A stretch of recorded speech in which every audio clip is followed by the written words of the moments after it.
This is a story I don't know if it actually happened the way we tell it, but you might be familiar with some of the characters in this story. It takes place, some 300 years ago in a small farm up on the Highland Way near Ben Nevis. There was an old couple who lived there in a beautiful farm, and they were very happy up there in the hills of the Highland Way. But it turns out that recently, the man of the house, the farmer, they had sold several bales of wool to a merchant down at Fort Williams, and they had not yet been able to collect their fee. Now, the husband was very excited. He was going to go down to Fort Williams along the Highland Way and get his money, but his wife was not pleased with this at all because she had heard that the Highland Way was now being haunted by the evil, vile Irish villain Red O'Halloran.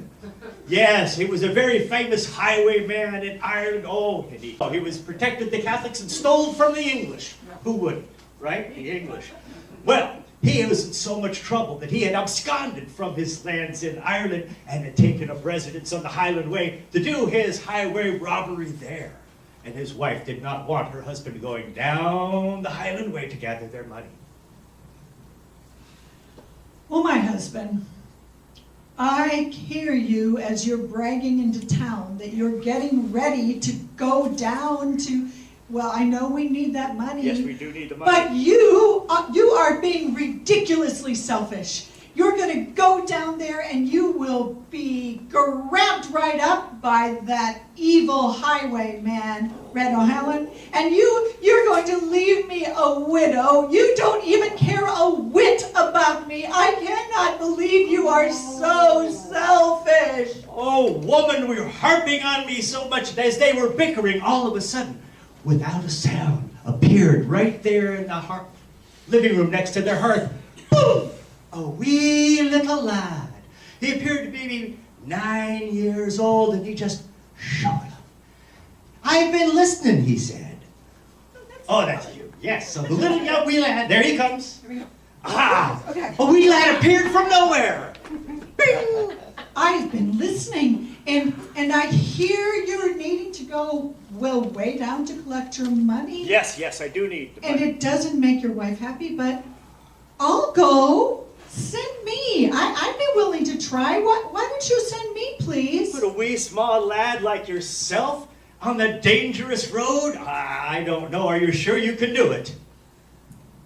Well, I will try my best to not be afraid, but I think I could. Please let me try. Okay, all right then. Well, if you're going to be going down the Highland Way to gather my money, I shall give you my very swiftest horse and my finest pistol for self-defense. The finest horse and the finest pistol, they are yours. You give me my money.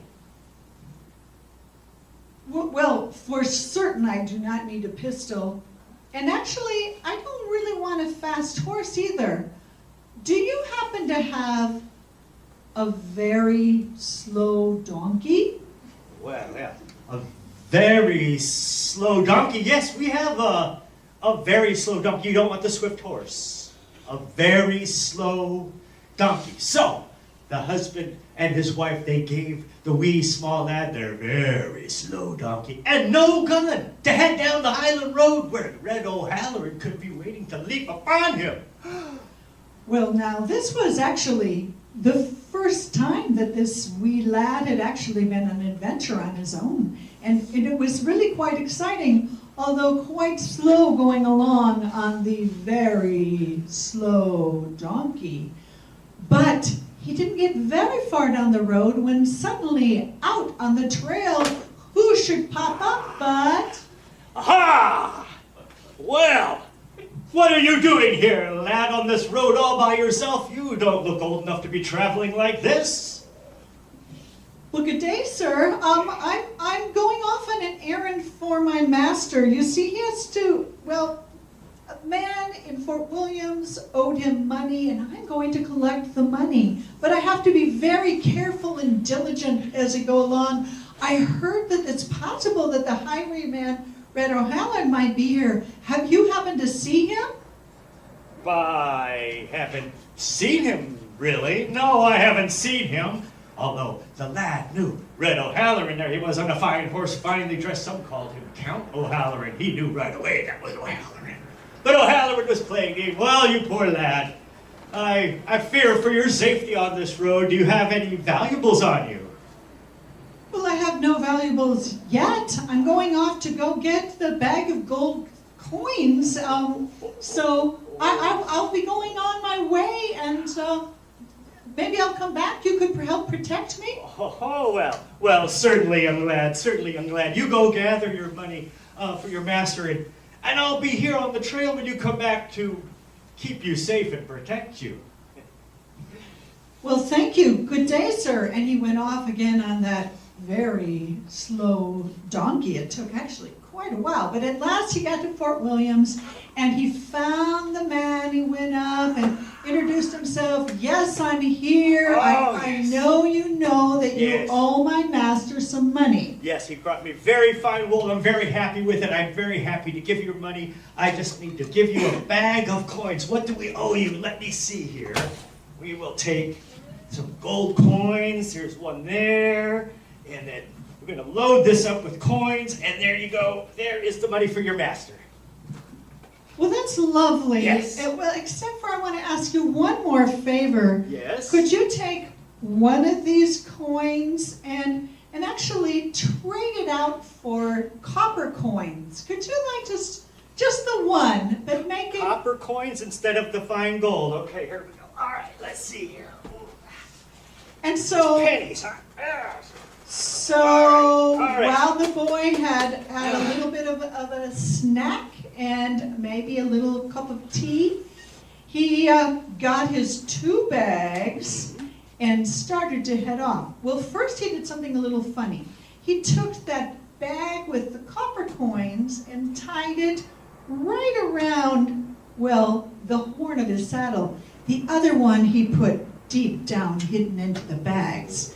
And he headed off again on that very slow donkey. But it wasn't for long when who should pop out but... Here he goes. Aha! Wee lad! Oh, wee lad, you look like you're carrying heavy coin. I've heard tales that you have lots of money on you, and I demand your money or your life. Well, he didn't really recognize them in that very safe mask right there.